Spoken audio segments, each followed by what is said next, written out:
ಅಡ್ರಿನರ್ಜಿಕ್ drugs ಕ್ಯಾಟಕೊಲಮಿನ್ಸ್ ಎರಡು ಇರ್ತವೆ, ಒಂದು ಎಂಡೋಜಿನಸ್ ಒಂದು ಎಕ್ಸೋಜಿನಸ್. ಎಂಡೋಜಿನಸ್ ನಮ್ಮ ಮೈಯಾಗೆ ಇರ್ತವೆ, ಎಕ್ಸೋಜಿನಸ್ ಹೊರಗಿಂತವೆ.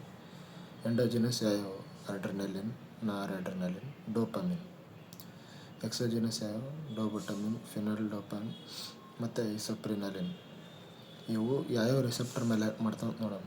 ಅಡ್ರಿನಲಿನ್ ಎ ಅಂದರೆ ಆಲ್, ಎಲ್ಲ ರಿಸೆಪ್ಟರ್ಗೆ ಆ್ಯಕ್ಟಿವೇಟ್ ಮಾಡ್ತವೆ. Alpha 1, alpha 2, beta 1, beta 2. Noradrenaline ಅಂದರೆ ಏನಾಗೋದಿಲ್ಲ, not all, alpha 1, alpha 2, beta 1, beta 2 ಮೇಲೆ ಕೆಲಸ ಮಾಡಲ್ಲ. ಡೋಪಮಿನ್ ಹೆಂಗೆ ಮಾಡ್ತದೆ? ಡಿ ಮತ್ತು ಬೀಟಾ 1 ಮತ್ತು ಆಲ್ಫಾ 1 ಹಿಂಗೆ ಇದೇ ಸೀರೀಸ್ ಮೇಲೆ ಆ್ಯಕ್ಟ್ ಮಾಡ್ತದೆ. ಡೋಬುಟಮಿನ್ ಬೀಟಾ 1 ಅಷ್ಟೇ, ಫಿನಲ್ಡೋಪಮ್ D1 ಅಷ್ಟೇ, ಐಸೊಪ್ರಿನಲಿನ್ ಬೀಟಾ 1 ಮತ್ತು ಬೀಟಾ 2.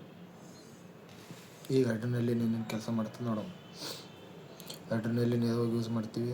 ಒಂದು ಎನಫೆಲಿಟಿಕ್ ಶಾಕ್ದಾಗ ಯೂಸ್ ಮಾಡ್ತೀವಿ, ಒಂದು ಕಾರ್ಡಿಯಾಕ್ ಅರೆಸ್ಟ್ದಾಗ ಯೂಸ್ ಮಾಡ್ತೀವಿ. ಎನಫೆಲಿಟಿಕ್ ಶಾಕ್ದಾಗ ಡ್ರಗ್ ಆಫ್ ಚಾಯ್ಸ್. ಹೆಂಗೆ ಕೊಡ್ತೀವಿ? ರೂಟು ಇಂಟ್ರಾಮಸ್ಕ್ಯುಲರ್ ರೂಟ್ದಾಗ ಕೊಡ್ತೀವಿ. ಕಾನ್ಸಂಟ್ರೇಷನ್ 1:1000ದಾಗ ಕೊಡ್ತೀವಿ. ಅದೇ ಕಾರ್ಡಿಯಾಕ್ ಅರೆಸ್ಟ್ ಆದರೆ IV, ಇಂಟ್ರಾವಿನಸ್ ರೂಟ್, ಇಂಟ್ರಾಮಸ್ಕ್ಯುಲರ್ ಅಲ್ಲ, ಇಂಟ್ರಾವಿನಸ್ ರೂಟ್. ಕಾನ್ಸಂಟ್ರೇಷನ್ ಏನದ? 1:10,000. ಅದು ಹೆಂಗೆ ಕೊಡ್ತೀವಿ?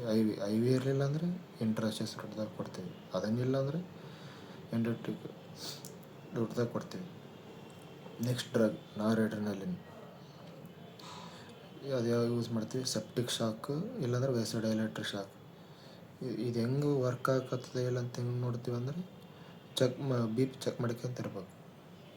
ನೆಕ್ಸ್ಟ್ ಡ್ರಗ್ ಡೋಪಮಿನ್ 3 ರಿಸೆಪ್ಟರ್ ಮೇಲೆ ಆ್ಯಕ್ಟ್ ಮಾಡ್ತದೆ. D, beta 1, alpha 1. ಅದು ಹೆಂಗೆ ಆ್ಯಕ್ಟ್ ಮಾಡ್ತದೆ ಅಂದ್ರೆ ಇದೊಂದು ನೆನ್ಪಿಡ್ಕರಿ. ಬೀಟಾ 1 ಅಂದರೆ ಸ್ಟಿಮ್ಯುಲೇಟ್ ಮಾಡ್ಬೇಕಂದ್ರೆ 2 to 10 ಇರ್ಬೇಕು. 2ಕ್ಕಿಂತ ಕೆಳಗಿತ್ತಂದರೆ ಡಿ ಮೇಲೆ ಆ್ಯಕ್ಟ್ ಮಾಡ್ತದೆ. 10ಕ್ಕಿಂತ ಹೆಚ್ಚಿಗಿತ್ತಂದರೆ ಆಲ್ಫಾ 1 ಮೇಲೆ ಆ್ಯಕ್ಟ್ ಮಾಡ್ತದೆ. 2ಕ್ಕಿಂತ ಕಡಿಮೆದಾಗ ಏನು ಮಾಡ್ತದೆ? ರಿನಲ್ ವೆಸೋಡೈಲೇಷನ್ ಮಾಡ್ತದೆ. 2 to 10 ಇದ್ದಾಗ ಹಾರ್ಟ್ ಸ್ಟಿಮ್ಯುಲೇಟ್ ಮಾಡ್ತದೆ.